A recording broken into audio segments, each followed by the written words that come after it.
สุคนสุกินเขาผ้าสาสังมาต่างสุคนสุอาบน้ำสังมาเกี่ยงลื่นกันสุคนสุกินท่านสางบุญพลาสังบ่ทรงคือกันเด้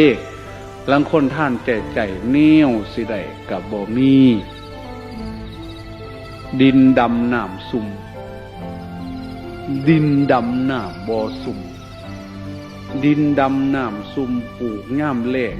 ก็ได้ผลย่ามแล้งเป็นหมากเป็นหน่วยย่ามผลก็ได้ผล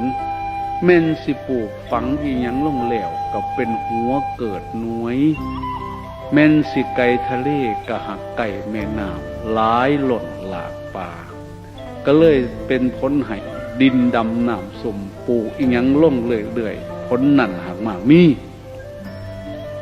ดินดำน้ำบ่ซุ่มปลูกย่ามฝนได้เป็นหน่วยเป็นหมากปลูกย่ามแล้งงอกแล้วแห้งหิวตายเฮ็ดจังได๋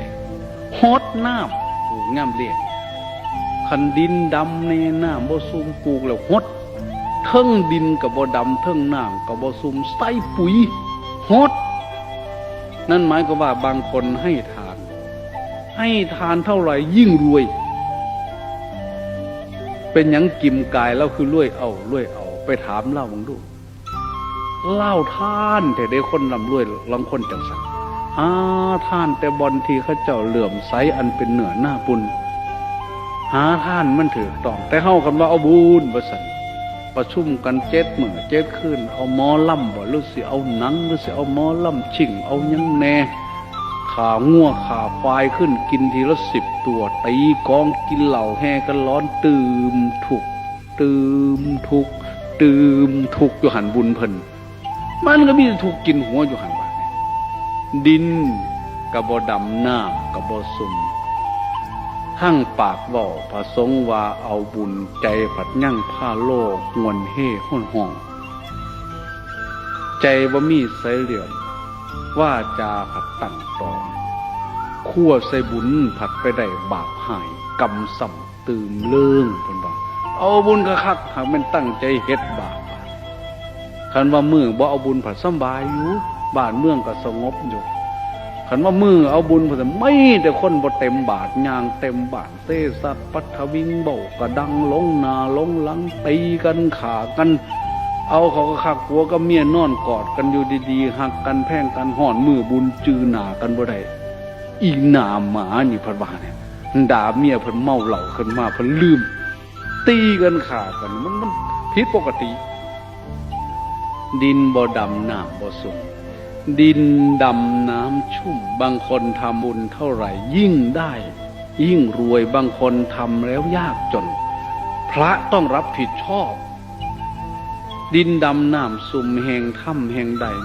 หมายความว่าบางคนรวยยิ่งทำบุญยิ่งรวยนั้นบุญเก่าเขาเคยทำไว้มากทำให้เขารวย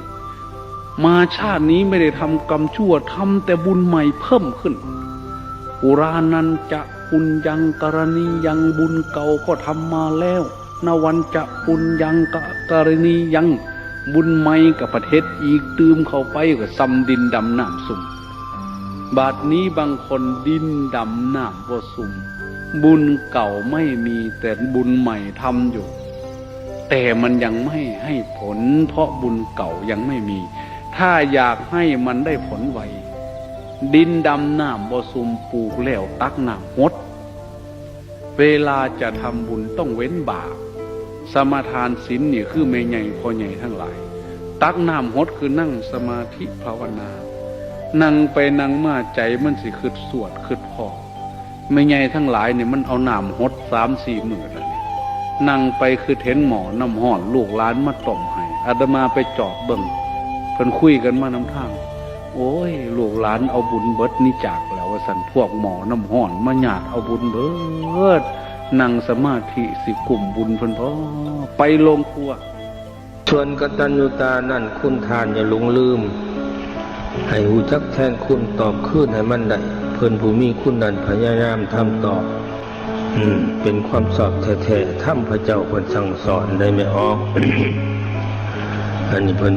สอนให้หูจักตอบบุญแทนคุณผู้ที่มีบุญมีคุณต่อเฮาคือว่าพ่อแม่บ่ปู่ย่าตายายหรือ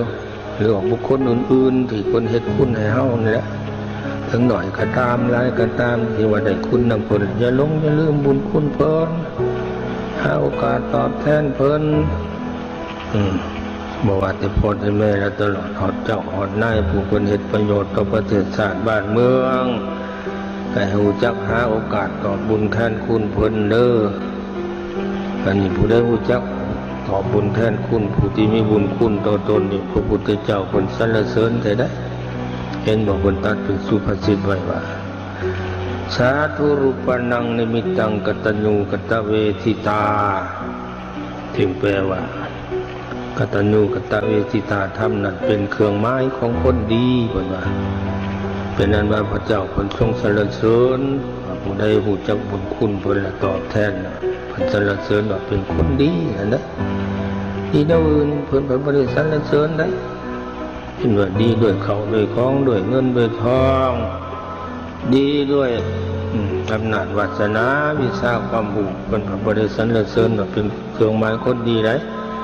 เพิ่นสรรเสริญเอาบุคคลเพิ่นสรรเสริญเอาบุคคลที่อุบุญคุณเพิ่นและตอบแทนนี่ได้ว่าเป็นเครื่องหมายคนดี